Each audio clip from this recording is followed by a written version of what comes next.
제목은 부자와 천국입니다. 부자와 천국. 23절에 31절은 부자는 천국에 들어가기가 어렵다라는 것이고요. 들어갈 수 없다. 하나님으로는 가능하다 그렇게 말씀하셨는데요. 그 다음에 십자가와 부활을 예수님이 전하신 내용입니다. 32절에 34절까지인데요. 23절에 보면 예수께서 둘러보시고 제자들에게 이르시되 재물이 있는 자는 하나님 나라에 들어가기가 심히 어렵도다 하시니, 이 말씀은 부자 청년이, 그는 관원이면서 부자였지요. 예수님께 나가와서 무엇을 행하야만이 천국에 들어갈 수 있겠습니까? 하나님의 나라에 들어갈 수 있겠느냐고, 영생을 얻을 수 있겠냐고 물어봤죠. 예수님께서 계명을 말씀했습니다. 5계명에서 10계명까지 그 계명을 말씀하셨는데, 그 계명을 말씀하신 것은 계명에 대한 죄를 회개하고 돌이켜야만이 예수님의 생명을 받을 수 있다는 것입니다. 그러니까 이 부자 청년은 그 어려서부터 율법을 배우고 율법을 알고 율법대로 행했다라고 생각하고 있죠. 그러나 그건 외부적으로 행한 것이죠. 그 율법의 계명의 깊은 참 뜻을 알지 못하고 겉으로만 행한 것이고, 자기의죠. 자기의. 그걸 회개하고 버려야만 예수님을 발견할 수 있고 예수님께로 돌아와서 예수님의 생명을 받을 수 있다는 겁니다.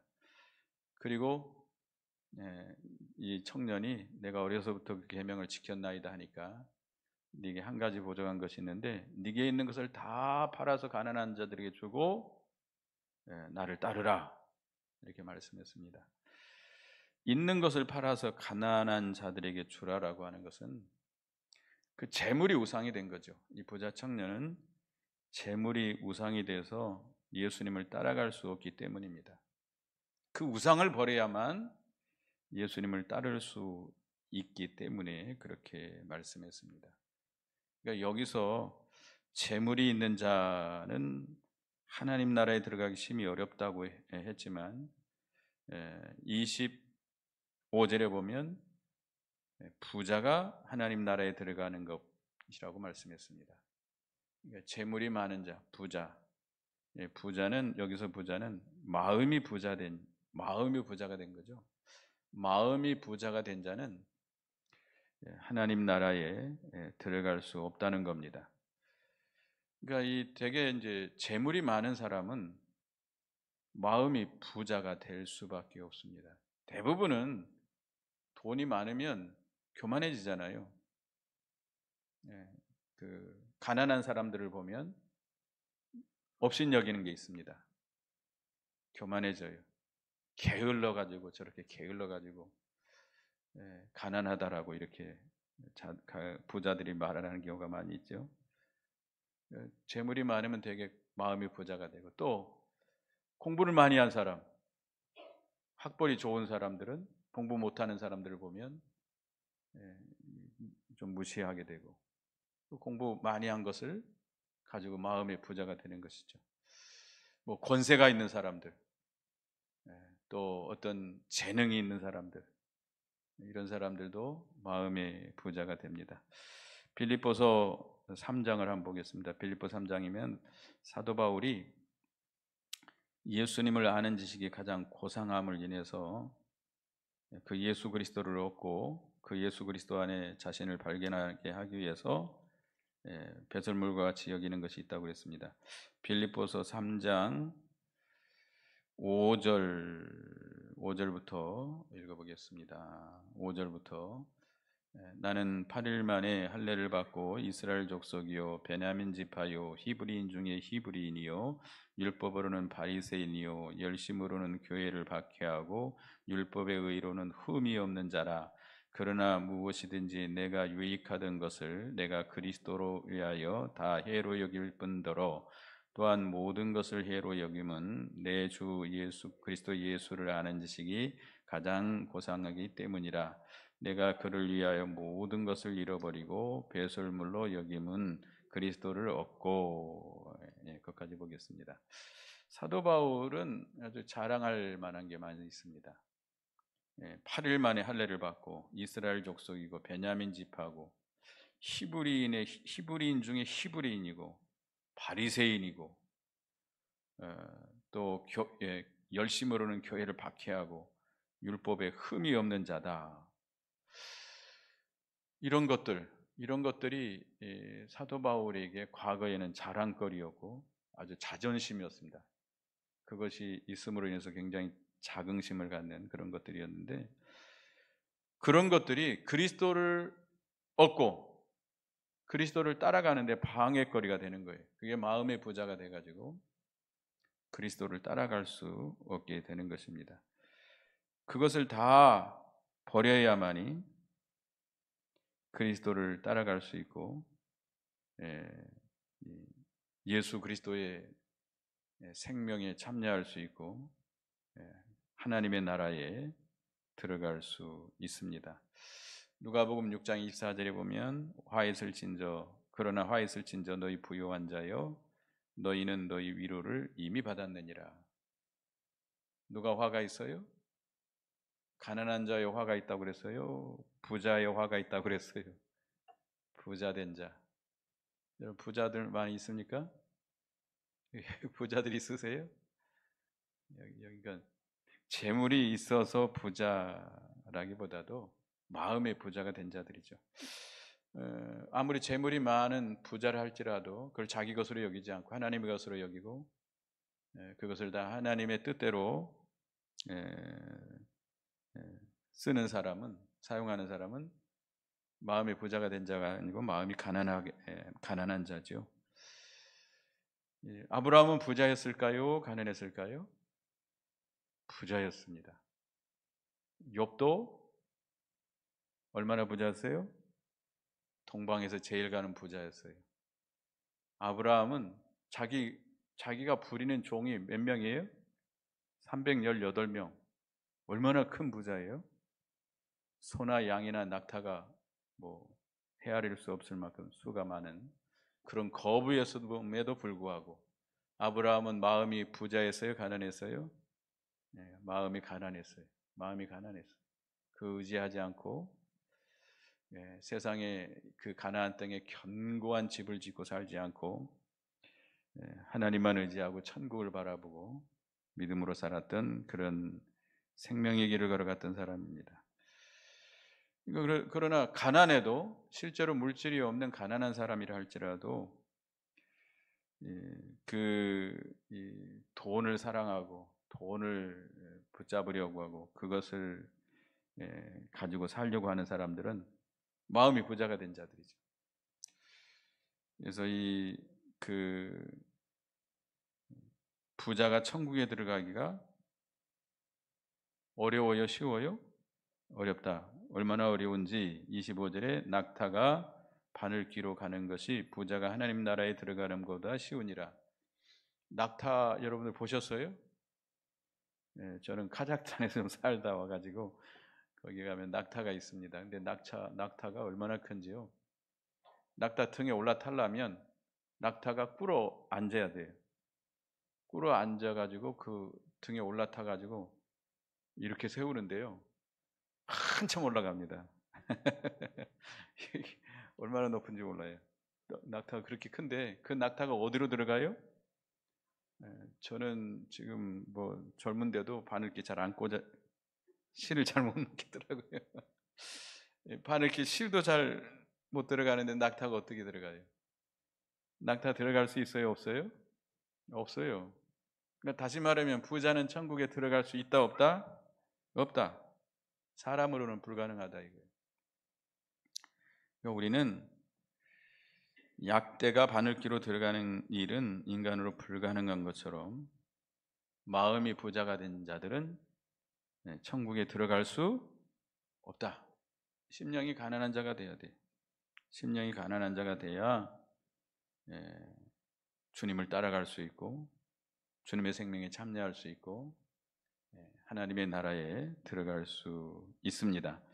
그래서 26, 27절에 제자들이 매우 놀라 서로 말하되 그런즉 누가 구원을 얻을 수 있는가 하니 예수께서 그들을 보시며 이르시되 사람으로는 할 수 없으되 하나님으로는 그렇지 아니하니 하나님으로서는 다 하실 수 있느니라. 제자들이 약대가 바늘귀로 들어가는 것보다 부자가 천국에 들어가는 것이 더 어렵다고 말씀하니까 누가 그 천국에 들어갈 수 있겠는가? 그럴 때 예수님께서 뭐라고 그랬어요? 사람으로는 할 수 없으되 하나님으로서는 다 하실 수 있느니라. 사람으로는 부자가 천국에 들어가는 것이 불가능한 일이라는 겁니다. 그러나 하나님의 능력으로는 부자도 가난한 심령이 되게 해서 천국에 들어갈 수 있게 해 주신다는 겁니다. 사람은 다 뭔가 있어요. 자기 자랑거리가 다 있어요. 자존심이 다 있어요. 마음에 부유할 만한 것들이 다 있어요. 그것을 다 버리고 가난한 심령이 돼야 되는데 사람으로서는 자기 인간의 힘으로는 불가능하다 이거예요. 누구로는 가능해요? 하나님으로는 가능하다. 사람으로서는 그 부유한 마음을 다 내버릴 수 없지만 우리가 믿음으로 살려고 힘을 쓰고 주님의 말씀과 주님의 인도를 따라가려고 애를 쓰면 하나님이 능력으로 역사해서 세상의 것을 다 포기하고 주님을 따라갈 수 있도록 주님께서 역사해 주십니다. 우리가 주님을 따라가는 것도 다 누구의 은혜예요? 하나님의 은혜예요. 내가 무슨 처음부터 가난한 심령이 되어서 주님을 잘 따라가는 게 아닙니다. 주님께서 그렇게 만들었어요. 우리의 심령을 가난하게 만들어 가지고 주님을 따라가도록 주님께서 역사해 주신 것입니다. 그래서 하나님의 능력이 역사하면 세상의 것 다 포기하고 주님을 따라가서 주님의 생명에 참여할 수 있도록 믿음의 다른 박제를 할 수 있도록 하나님은 이렇게 하신다는 것입니다. 그래서 28절에 베드로가 여짜와 이르되 보소서 우리가 모든 것을 버리고 주를 따랐나이다. 베드로가 예수님께 우리가 모든 것을 버리고 주를 따랐나이다 라고 말을 합니다. 베드로가 모든 걸 버려두었을까요? 마태복음 4장 보겠습니다. 마태복음 4장 예수님이 부르실 때 베드로가 버려두고 예수님을 따라갑니다. 마태복음 4장 18절 19절 마태복음 4장 18절에서 20절 보겠습니다. 시작. 갈릴리 해변에 다니시다가 두 형제 곧 베드로라 하는 시몬과 그의 형제 안드레가 바다에 그물 던지는 것을 보시니 그들은 어부라 말씀하시되 나를 따라오너라 내가 너희를 사람을 낚는 어부가 되게 하리라 하시니 그들이 곧 그물을 버려두고 예수를 따르니라. 베드로와 그 동생 안드레, 베드로와 안드레가 어렸을 때부터 어부예요. 그들의 직업이 어부예요. 그들이 직업 고기 잡고 있는데 예수님께서 나를 따라오라 내가 너희로 사람 낚는 어부가 되게 하리라 하니까 어떻게 했어요? 그물을 다 버려두고 예수님을 따라갔어요. 베드로는 나이가 좀 많아서 처자식도 있습니다. 그런데 지금 이 베드로가 고기를 안 잡으면 어떻게 되죠? 먹고 사는데 큰 문제가 생길 수 있어요. 자기 직업이에요. 직업을 버려두고 예수님을 따라간 거예요. 그 다음에 그 뒤에도 21절 22절 마태복음 4장 21절 22절 읽어봅니다. 시작. 거기서 또 가시다가 다른 두 형제 곧 세베대의 아들 야고보와 그 형제 요한이 그의 아버지 세베대와 함께 배에서 그물이 있는 것을 보시고 부르시니 그들이 곧 배와 아버지를 버려두고 예수를 따르니라. 조금 더 가시다가 요한과 야고보와 요한이 형제인데 그 아버지와 함께 고기를 잡고 있는데 예수님이 부르시니까 어떻게 했어요? 그 배도 아버지도 다 버려두고 예수님을 따라간 거예요. 모든 걸 다 버려둔 거죠. 이게 쉬운 게 아니죠. 이게 뭐 간단하게 여기 써 있지만 자기 직업을 버리고 자기 배를 재산을 다 버리고 아버지를 다 버리고 주님을 따라간다라고 하는 것은 상당한 모험이고 참 큰 희생을 각오한 겁니다. 우리가 아브라함은 뭘 버리고 주님을 따라갔어요? 본토와 친척과 아비집. 이거는 그 당시에는 모든 걸 다 포기한 거예요. 지금이야 뭐 이게 교통이 좋고 뭐 이렇게 다른 데로 뭐 옮기기도 하고 하지만 이사도 가고 외국으로 가기도 하고 그러지만 그 당시에는 그게 쉬운 일이 아닙니다. 그것을 떠나면 죽을 수도 있어요. 어디 가서 어떻게 살아요? 지금과 이 사회가 지금 사회와 그 당시 사회는 완전히 다르잖아요. 근데 완전히 나라가 다른 곳으로 가는 거예요. 나라가 다른 곳으로. 언어도 다르고 그런 곳으로 가야 되는데 쉬운 것이 아닙니다. 모든 걸 다 버려두고 주님을 따라간 거예요. 모세도 예굽의 모든 부귀영화, 바로의 공주의 아들이라고 하는 그 지위, 그 영광, 권세, 모든 걸 다 버리고 누구를 따라갑니까? 주님을 따라간 거예요. 주님을 따라간 거예요. 모든 걸 다 버려두고 예수님을 따라간 겁니다. 그럴 때 예수님께서 29절에 읽어보겠습니다. 시작. 예수께서 이르시되 내가 진실로 너에게 이르노니 너와 복음을 위하여 집이나 형제나 자매나 어머니나 아버지나 자식이나 전토를 벌인 자는 현세에 있어 집과 형제와 자매와 어머니와 자식과 전토를 100배나 받되 박해를 겸하여 받고 내세에 영생을 받지 못할 자가 없느니라. 예수님과 복음을 위해서 집이나 형제나 자매나 어머니나 아버지나 자식이나 전토를 벌인 자, 그러니까 예수님을 따라가기 위해서 벌인 거예요.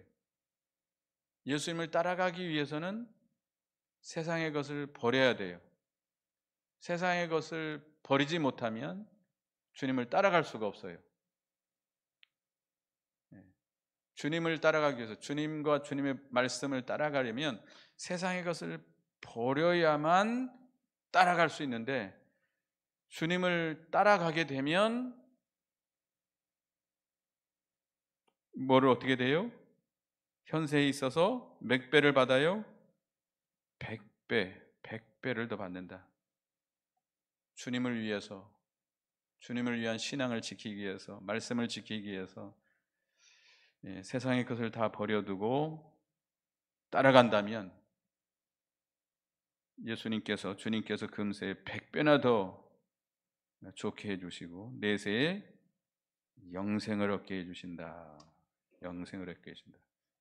그러니까 예수님을 따라가려고 하면 모든 것을 다 버려야만이 따라갈 수 있습니다. 안 버리면, 거기에 붙잡히면 예수님 따라갈 수 있어요, 없어요? 못 따라가요. 못 따라가면 예수님을 잃어버리게 되고 예수님의 생명에 참여할 수가 없어요.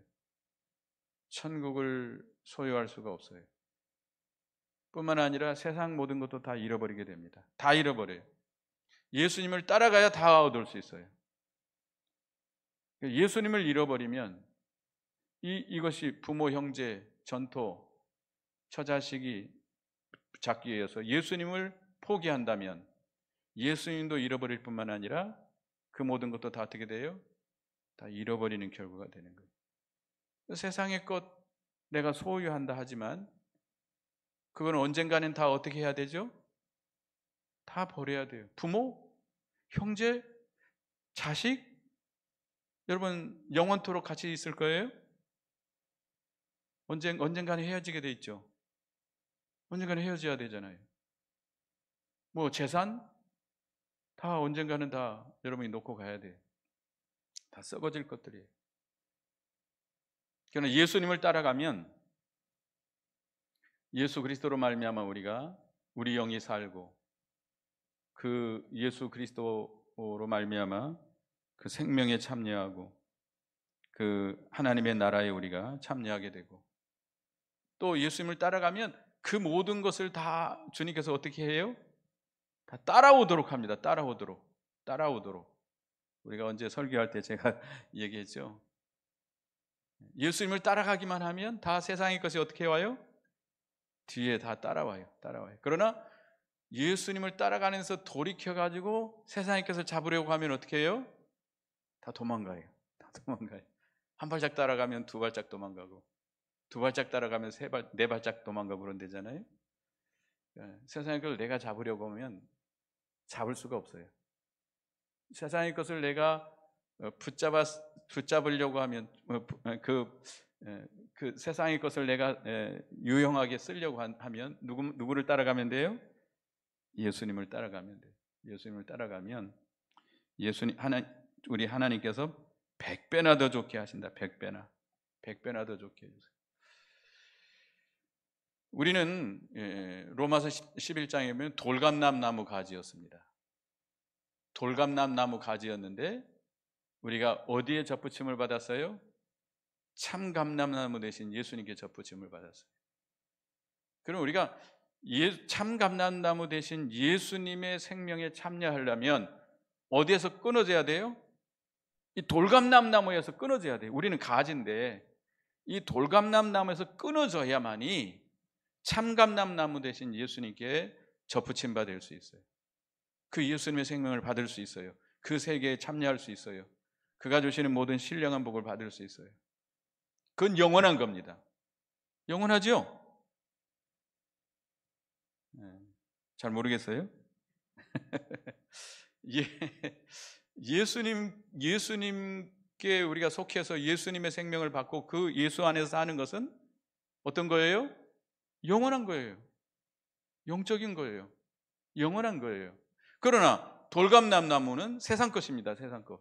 세상 것에 내가 접붙임을 받아서 계속 있다면 누구에게는 내가 접붙이지 못해요? 예수님에게서는 끊어져요. 예수님에게 끊어지기 때문에 영의 생명을 잃어버려요. 세상의 것 접붙여 있다고 한다면 이 세상의 것은 언젠가는 다 없어지게 돼 있어요. 이게 영원한 거 아니에요. 썩어지게 돼 있어요. 그러니까 우리가 이게 참 이 세상의 것을 끊어버려야 누구에게 접붙임을 받을 수 있어요? 예수님께 접붙임을 받을 수 있어요. 그래서 우리 영이 살아요. 이 영생이라고 하는 것은 영원히 사는 것을 의미하지만 우리 영이 날마다 소생하고 살아나가는 걸 가리킵니다. 그러니까 예수님의 생명에 접붙임 받아서 그 진액을 받아서 생명이 살게 되고 결국 육의 것, 세상의 것을 내놓아야 신령한 것, 영생의 것을 우리가 얻을 수 있게 된다는 겁니다. 이것이 더 100배나 더 나은 것이에요. 그래서 우리는 그런 우리가 돼야 되겠습니다. 모든 것을 버려야만이 누구를 따라갈 수 있어요? 예수님을 따라가고 말씀을 따라갈 수 있겠습니다.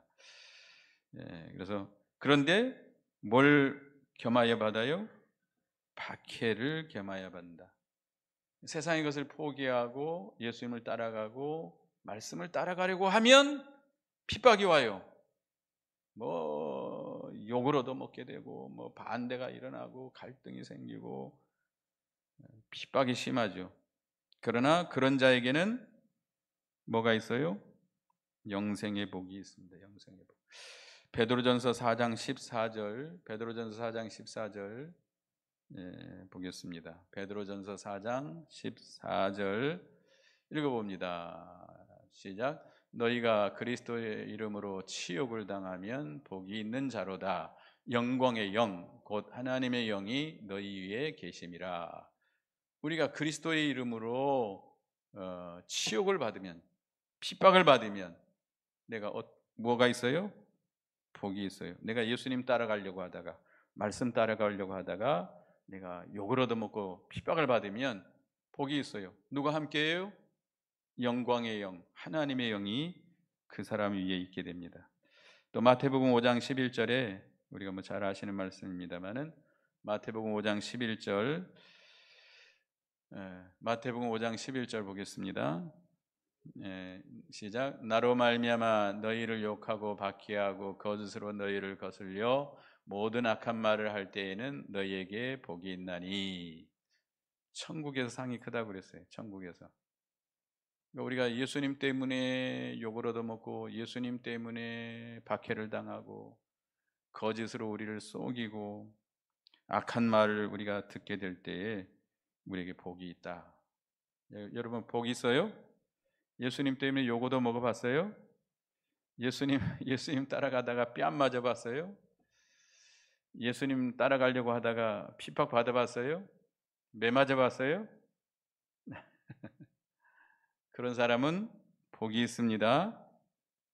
세상의 것 다 내놓고 핍박을 받으면서 예수님을 따라갈 때 그 예수님의 생명에 참여하게 되고 영이 날마다 소생하고 자라나게 되고 천국에 가서 큰 자가 됩니다.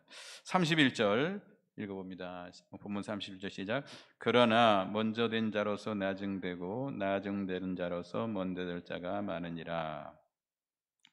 여기 먼저 된 자, 예수 먼저 믿었다고 그래가지고 먼저 되는 게 아니라는 거예요. 예수를 믿은 지가 얼마 안 됐어도 하나님의 이 세상의 모든 걸 포기하고 예수님을 따라가고 말씀을 따라간다면 그 사람이 큰 자예요. 예수를 믿은 지가 오래돼 가지고 뭐 50년, 60년 이렇게 된 사람이라 할지라도 여전히 세상의 것을 포기하지 못하고 주님을 따라가지 못한다면, 말씀을 지키지 못한다면 그 사람은 뭐예요? 나중된 자예요. 나중된 자예요. 그래서 우리는 예수님을 따라가는 일이라고 하는 것, 예수님을 따라가야 영생의 복을 받습니다. 예수님을 따라가려면 뭐를 포기해야 돼요? 세상의 모든 걸 포기해야 돼요. 세상의 모든 걸, 예수님도 붙잡고 세상도 붙잡는다. 가능해요? 불가능해요? 불가능하다. 불가능하다. 마태복음 6장 24절. 마태복음 6장 24절. 마태복음 6장 24절 읽어봅니다. 6장 24 시작. 한 사람이 두 주인을 섬기지 못할 것이니 혹 이를 미워하고 저를 사랑하거나 혹 이를 중히 여기고 저를 경히 여김이니라. 너희가 하나님과 재물을 겸하여 섬기지 못하니라. 하나님과 재물을 겸하여 섬길 수 있다 없다? 없다. 두 마리 토끼 함께 잡을 수 있어요 없어요? 여러분 토끼 안 잡아봤죠? 우리 어렸을 때 산에 이렇게 옛날에 사이나라고 그러죠. 사이나. 그 독을 그 열매에다 묻혀가지고 그걸 놓아가지고 우리 사촌 형님들이나 이런 분들이 거기 놓아두면 아침에 가면 토끼들이 죽어 있어요. 그래서 어렸을 때 그 토끼들이 이렇게 잡아오고 그랬었는데 두 마리 토끼 잡을 수 없습니다. 두 주인을 섬길 수 있어요? 한 여자가 두 남편을 섬길 수 있을까요? 없어요. 그와 같이 하나님과 재물을 겸하여 섬길 수 없다. 누구를 선택해야 돼요? 하나님을 선택해야 돼요. 예수님을 선택해야 다 얻을 수 있습니다. 재물도 얻을 수 있어요. 주님도 얻고 재물도 얻을 수 있어요. 그러나 재물을 택하면 다 잃어버려요. 예수님도 잃어버리고 재물도 잃어버려요. 결국 하나님의 심판을 받게 됩니다. 그 다음에 32절부터 봅니다. 예루살렘으로 올라가는 길에 예수께서 그들 앞에 서서 가시는데 그들이 놀라고 따르는 자들은 두려워하더라. 이에 다시 12제자를 데리시고 자기가 당할 일을 말씀하여 이르시되 보라 우리가 예루살렘에 올라가노니 인자가 대제사장과 서기관들에게 넘겨지며 그들이 죽이기로 결의하고 이방인들에게 넘겨주겠고 그들은 능욕하며 침뱉으며 채찍질하고 죽일 것이니 그는 3일 만에 살아나리라 하시니라. 예수님께서 예루살렘을 올라가는데 올라가면 어떤 일이 기다리고 있어요? 예수님이 잡혀 죽게 된다는 거예요. 이미 대제사장과 서기관들은 지금 예수님이 예루살렘에 올라오면 어떻게 하기로 지금 결의를 하고 있어요? 잡아 죽이기로. 그래서 아주 분위기가 그 모든 소식이 다 사람들에게 전파돼요. 그러니까 제자들도 알고 있어요. 그래서 제자들이 심히 두려워하지만 예수님이 올라가니까 따라가는 거예요. 예수님은 다 아십니다. 대제사장과 서기관들이 지금 자기를 잡아서 죽이려고 이미 결의를 했고 올라가게 되면 죽게 되고 3일 만에 부활할 것을 알고 있지만 예수님이 올라가시는 거예요. 맞서서 올라갑니다. 그러니까 제자들도 그 소식을 알고 있지만, 두렵지만, 놀라지만 어떻게 했어요? 예수님이 가시니까 따라 올라간 거예요. 근데 예수님은 어떻게 그렇게 마주서서 갈 수 있었을까? 죽음이 기다리는데 죽음을 향해서 올라가는 거예요. 죽음을 향해서. 예수님의 믿음이죠. 하나님을 순종해서 하나님의 뜻을 이루는 것이 예수님에게는 최고의 그 길입니다. 그러니까 지금 죽음이 앞에 기다리고 있지만 예루살렘으로 올라가는 것은 누구의 뜻을 이루는 거예요? 하나님의 뜻, 하나님의 말씀을 순종해서 하나님의 뜻을 이루는 거예요. 육신이 죽는다 할지라도 예수님에게 무슨 생명이 있어요? 영원히 죽지 않는 영의 생명이 있습니다. 육신이 죽는다 해도 죽는 게 아니에요. 우리 예수 믿는 사람은 육신이 죽어도 죽는 거 아니에요. 우리에게 무슨 생명이 있어요? 영원히 죽지 않는 생명, 영원한 생명이 있어요. 또 죽으면 예수님은 뭐가 있어요? 부활이 있어요. 부활. 육신이 죽어야만이 부활이 있어요. 십자가에 못 박혀 죽어야만이 부활의 영광이 있습니다. 또 죽어야, 예수님이 십자가에 죽으셔야 많은 생명들을 구원하는 그런 구원의 역사가 있어요. 그러니까 예수님은 담대하게 예루살렘을 향해서 올라간 겁니다. 우리도 그런 신앙을 가져야 되겠습니다. 우리가 이 세상에서 많은 환난을 당할 수 있어요. 환난을 당하지만 우리도 누가 앞서가고 있어요? 예수님이 앞서가고 있어요. 믿음으로 가면 예수님이 앞서가셔서 예수님이 대신 담당해 주시겠다는 거예요. 우리는 어떻게 하기만 하면 돼요? 따라가기만 하면 돼요. 따라가기만 하면 돼요. 다윗이 골리앗을 향해 나갈 때 다윗이 자기 힘으로 나갔을까요? 누구를 의지하고 나갔어요? 앞서 나가시는 만군의 여호와, 그를 따라간 거예요. 우리 하나님께서 싸워줄 걸 믿고 따라간 거예요. 그냥 따라가기만 하면 되는 거예요. 보이진 않지만 여러분 앞에 누가 앞서가세요? 예수님이 앞서가세요. 예수님. 모든 걸 다 예수님께 맡기고 믿음으로 가면 예수님이 대신 맡아주시겠다는 거예요. 그 고난 누가 대신 당하겠다는 거예요? 예수님이 대신 담당하겠다는 거예요. 걱정하지 말고 우리는 어떻게 하기만 하면 돼요? 따라가기만 하면 돼요. 따라가기만. 너무 두려워하지 말고 놀라지 말고. 여러분 마지막 혹시 육신의 숨을 거두는 날도 두려워할 거 없습니다. 누가 함께해요? 우리 주님이 함께하기 때문에 두려워할 거 없습니다. 찬송하면서 가시기 바랍니다. 그래서 우리는 앞서가시는 주님을 따라서 죽는 곳이라 할지라도 가는 우리가 되어야 되겠습니다. 그리고 심령이 가난한 자가 되어서 주님의 생명에 참여하고 천국에 참여하는 우리가 되어야 되겠습니다. 기도하겠습니다. 하나님, 부자는 천국에 들어가기가 불가능하다고 그랬습니다. 사람으로는 불가능하지만 하나님으로는 가능하다고 그랬습니다. 우리는 세상의 모든 것을 다 버리고 주님을 따라가는 저희가 되게 하시고 그 생명에 참여하고 그 하나님의 나라에 참여하는 저희가 되게 해주시옵소서. 우리 앞에 환난이 기다리고 있지만 죽음이 혹시 기다린다 할지라도 주님께 모든 걸 맡기고 믿음으로 주님이 앞서가시고 주님이 대신 담당해 주신다고 했으니 그 약속을 믿고 주님을 담대하게 따라가는 저희가 되게 해 주시옵소서. 예수님의 이름으로 기도드리옵나이다. 아멘.